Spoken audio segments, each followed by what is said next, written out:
हम बिहार का अपवाह तंत्र और नदियां पढ़ेंगे। यह टॉपिक बीपीएससी और बिहार के सभी एग्जाम्स के लिए बहुत जरूरी है। चलिए शुरू करते हैं।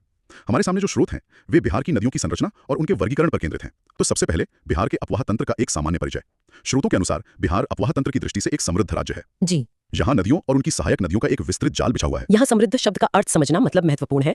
इसका मतलब है कि राज्य में पानी की कमी नहीं है और यह नदियों का घना नेटवर्क ही है जो बिहार के मैदानी इलाकों की मिट्टी को। इनकी विशेषताएं बताऊंगा।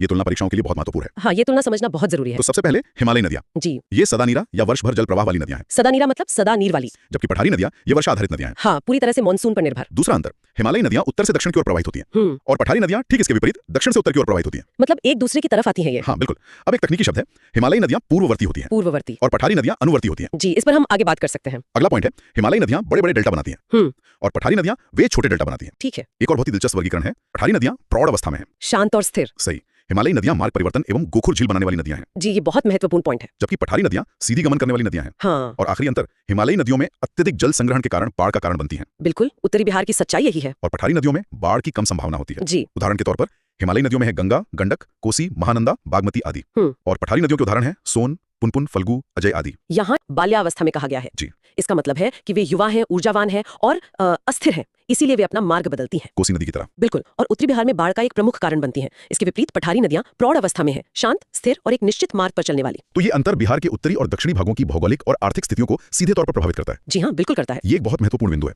अब जब हमने वर्गीकरण को समझ लिया है तो आइए बिहार की सबसे प्रमुख स्रोत से मिले तथ्यों को एक एक करके देखते हैं। चलिए। तो पहला तथ्य, इसका उद्गम गंगा नदी उत्तराखंड के गंगोत्री ग्लेशियर से निकलती है। जी, गंगोत्री ग्लेशियर। दूसरा, लंबाई। इसकी कुल लंबाई 2525 किलोमीटर है, जिसमें बिहार में इसकी लंबाई 445 किलोमीटर है। ये आंकड़ा याद रखना बहुत जरूरी है। हाँ, 445 किलोमीटर बिहार में, ये पूछा जाता है। फिर इसका नामकरण, देवप्रयाग में अलकनंदा और भागीरथी, इन दो नदियों के मिलने के बाद इस नदी को गंगा के नाम से जाना जाता है। तो शुरू में इसका नाम गंगा नहीं हो। गंगा नदी बिहार की सबसे प्रमुख नदी एवं प्रवाह तंत्र का आधार है। बिल्कुल, गंगा सिर्फ एक नदी नहीं है, ये पूरे राज्य के प्रवाह तंत्र का आधार है। लगभग सभी प्रमुख नदियां, चाहे वो उत्तर से आ रही हों या दक्षिण से, अंततः गंगा में ही मिलती हैं। आगे बढ़ते हैं।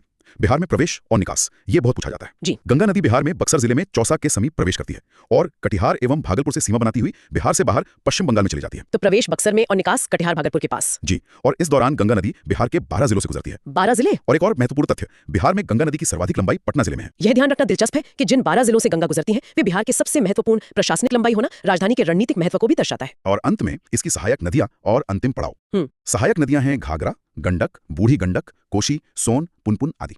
ये नदियां बिहार में गंगा से मिलती हैं। जी। जबकि महानंदा और अजय ये बिहार से बाहर गंगा में मिलती हैं। अच्छा, तो ये एक बारीक अंतर है। जी। और बांग्लादेश में से क्या कहा जाता है? बांग्लादेश में से पद्मा नदी कहा जाता है। बिल्कुल, बांग्लादेश में से पद्मा नदी कहा जाता है और ये अंततः बंगाल की खाड़ी में गिरती है। अपना सफर पूरा करती है। बिहार की सबसे पश्चिमी नदी से घाघरा। घाघरा नदी का सफर तिब्बत में मानसरोवर के पास से शुरू होता है, जिले में दाखिल होती है और आखिरकार सारण में गंगा से मिल जाती है। और एक दिलचस्प बात ये भी है कि उत्तर प्रदेश और बिहार के बीच एक सीमा भी बनाती है। जी, एक प्राकृतिक सीमा। और इसके नामों को लेकर भी अक्सर सवाल पूछे जाते हैं। नेपाल में इसे कुछ और कहते हैं और मैदानी इलाकों में कुछ और। हाँ, ये जानना बहुत जरूरी है। नेपाल में इसका नाम है करनाली। करनाली। जी। और जब ये मैदानी इलाकों में आती है तो इसे सरयू के नाम से जाना जाता है। रामायण में जिस सरयू नदी का जिक्र है वो यही है। अच्छा। और इसकी सहायक नदियां जैसे राप्ती, सारदा और छोटी गंडक भी काफी अहम है। ये नाम अक्सर मैच द कॉलम वाले सवालों में आ जाते हैं। तो घाघरा से थोड़ा पूरब की ओर बढ़े तो एक और बड़ी नदी है गंडक, इसके भी कई नाम है ना? जी, इसे मैदानी इलाकों में नारायणी कहते हैं और नेपाल में तो सप्त गंडकी और शालिग्रामी भी कहते हैं। शालिग्रामी, ये नाम क्यों? शालिग्रामी नाम इसलिए पड़ा क्योंकि इसमें वो गोसा बनाती है और पश्चिमी चंपारण के भैंसा नाम की जगह पर बिहार में प्रवेश करती है। और भागीरथी ये भी उत्तर प्रदेश और बिहार के बीच करीब 45 किलोमीटर लंबी सीमा बनाती है और इसी किनारे बिहार के दो मशहूर शहर हैं हाजीपुर और सोनपुर। सोनपुर का विश्व प्रसिद्ध पशु मेला तो इसी नदी के किनारे लगता है। बिल्कुल, ये वजह से नाम एक जैसा होने के बावजूद बूढ़ी गंडक एक अलग नहीं है। ये छोटी जानकारी है परीक्षा में बिल्कुल, ये आम भ्रम है। बूढ़ी गंडक की पुरानी धारा नहीं है। ये स्वतंत्र नदी है। हाँ, स्वतंत्र नदी है जो चंपारण की सोमेश्वर पहाड़ियों से निकलती है। ऊपरी हिस्से में इसे सिकरहना भी कहते हैं। जी, ये गंडक समानांतर लेकिन इससे पूर्व में बहती है और मुजफ्फरपुर, समस्तीपुर और खगड़िया जैसे शहरों से गुजरते हुए गंगा मिलती है। असल में इसकी लंबाई मुख्य गंडक नदी से ज्यादा है। अच्छा, अब उत्तर बिहार में कौन नदी है जो मध्यप्रदेश में जाती है? बागमती। हाँ, बागमती। ये नेपाल में महाभारत श्रेणी से निकलकर सीतामढ़ी में बिहार में दाखिल होती है। और सबसे महत्वपूर्ण तथ्य इसका बदलना धारा कोसी नदी में मिल जाती है।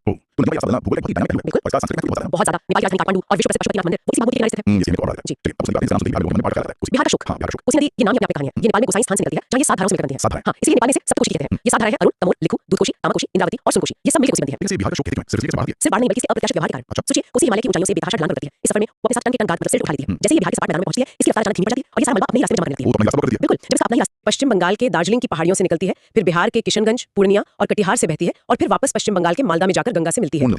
सोन नदी ये मध्य प्रदेश की अमरकंटक पहाड़ी से निकलती है, ठीक वहीं से जहां से नर्मदा भी निकलती है। पर दोनों विपरीत दिशाओं में बहती हैं। बिल्कुल, और ये यमुना के बाद गंगा की दूसरी सबसे बड़ी दक्षिणी सहायक नदी है। ये बहुत ही महत्वपूर्ण तथ्य है। जी, ये रोहतास और भोजपुर की सीमा बनाते हुए पटना के पास दानापुर में गंगा में मिल जाती है। लेकिन सोन का असली महत्व तो शायद उन परियोजनाओं में है जो इस पर बनी है ना? आपने बिल्कुल सही पकड़ा। सोन नदी पर बने डेहरी बांध, इंद्रपुरी बैराज और मध्य प्रदेश में बाणसागर बांध ने इस पूरे क्षेत्र की किस्मत बदल दी है। कैसे? इन बांधों से निकली नहरों के जाल ने रोहतास और भोजपुर के कभी सूखे रहने वाले इलाकों को आज बिहार बिहार का धान का कटोरा बना दिया है। वाह, तो ये दिखाता है कि कैसे नदी इंजीनियरिंग किसी क्षेत्र की अर्थव्यवस्था को पूरी तरह बदल सकती है। बिल्कुल, लेकिन क्या इन बड़े बांधों और बैराज का कोई नकारात्मक असर भी हुआ, जैसे नदी के प्राकृतिक बहाव पर? ये एक बहुत अच्छा सवाल है। जब भी हम बड़े बांध बनाते हैं तो नदी का प्राकृतिक बहाव रुकता है, जिससे जलीय जीवों के जीवन पर असर पड़ता है और गाद का जमाव भी बढ़ जाता है। हालांकि सिंचाई और बिजली उत्पादन के फायदे इतने बड़े होते हैं कि अक्सर इन पर्यावरणीय चिंताओं पर ध्यान बाद में जाता है। सही बात है। सोन के बाद अगली प्रमुख नदी है पुनपुन, तुहा में। जी, ये सोन के बाद दक्षिण बिहार की दूसरी सबसे महत्वपूर्ण नदी है। इसकी सहायक नदियां मोरहर और दरधा हैं। और अब आते हैं उस नदी पर जिसका धार्मिक और ऐतिहासिक महत्व शायद सबसे ज्यादा है, फल्गु नदी। गया का नाम आते ही इस नदी का जिक्र जरूर होता है। फल्गु सीधे किसी एक स्रोत से नहीं निकलती, ये छोटा नागपुर पठार से आने वाली दो धाराओं के संगम से बनती है। दो धाराएं? हाँ, लीलांजन जिसे निरंजना भी कहते हैं और मोहाना। अच्छा। और एक और दिलचस्प बात, ये सीधे गंगा में नहीं मिलती बल्कि आगे जाकर पुनपुन नदी में मिल जाती है। और इसका ऐतिहासिक महत्व तो अतुलनीय है। बिल्कुल, कल्पना कीजिए, इसी निरंजना नदी के किनारे बोध गया में एक राजकुमार सिद्धार्थ को ज्ञान के तट पर है और हर साल पितृपक्ष के दौरान लाखों लोग पिंडदान के लिए यहीं आते हैं। लेकिन इसमें तो ज्यादातर समय पानी नहीं रहता। हाँ, इसीलिए हाल ही में इस पर भारत का सबसे बड़ा रबर डैम गयाजी डैम बनाया गया है ताकि तीर्थयात्रियों के लिए इसमें हमेशा पानी उपलब्ध रहे। तो सोन और फल्गु के अलावा दक्षिण में छोटी नदियों का भी एक पूरा तंत्र है, जैसे अजय, क्यूल और सकरी। ये सब कहां से आती हैं? ये सभी नदियां भी छोटा नागपुर पठार की ही देन है। अजय जमुई से निकलकर पश्चिम बंगाल चली जाती है, क्यूल हजारीबाग से निकलकर लखीसराय के पास गंगा में मिलती है और सकरी भी छोटा नागपुर पठार से ही निकलती है। ये भले ही सोन जितनी बड़ी ना हो, लेकिन ये दिखाती है कि दक्षिण बिहार का पूरा नदी तंत्र किस तरह झारखंड के पठारी इलाके से जुड़ा हुआ है। तो हमने बिहार के इस पूरे नदी तंत्र को उत्तर से दक्षिण तक समझ लिया है। अगर किसी को परीक्षा के लिए और बक्सर, मुंगेर, भागलपुर जैसे ऐतिहासिक शहर हैं ही। हाँ। गंडक के किनारे जैसा हमने बात की हाजीपुर और सोनपुर है। बूढ़ी गंडक पर मुजफ्फरपुर और समस्तीपुर जैसे शहर बसे हैं। सही। फल्गु का मतलब है गया, ये तो अब तक याद हो ही गया होगा। बिल्कुल। और घाघरा के किनारे छपरा शहर है। ये लिस्ट दिमाग में बिठा लेना बहुत जरूरी है। तो आज हमने बिहार की जीवन रेखाओं के इस जटिल जाल को परत दर परत खोला। कोसी के विनाशकारी रूप से लेकर फल्गु की पवित्र धारा तक हर नदी की अपनी एक पहचान है, अपना एक चरित्र है। बिल्कुल, और सबसे बड़ा टेकअवे यही है कि बिहार का भूगोल, उसकी कृषि, उत्तर की हिमालयी सदानीरा नदियां और दक्षिण की पठारी मौसमी नदियां। एकदम सही। एक तरफ बाढ़ और उपजाऊ मिट्टी है तो दूसरी तरफ सिंचाई पर निर्भरता। यही बिहार की असली कहानी है। जाते जाते श्रोताओं के लिए एक विचार छोड़ जाते हैं। हमने नदियों के वर्तमान स्वरूप पर चर्चा की, लेकिन भविष्य में जलवायु परिवर्तन, ग्लेशियरों का तेजी से पिघलना और नदियों को जोड़ने जैसी महत्वाकांक्षी परियोजनाएं बिहार के इस पूरे भौगोलिक नक्शे को कैसे बदल सकती हैं? बहुत ही प्रासंगिक सवाल है। क्या भविष्य में बिहार के लिए कोई नया शोक या कोई नया वरदान उभर सकता है?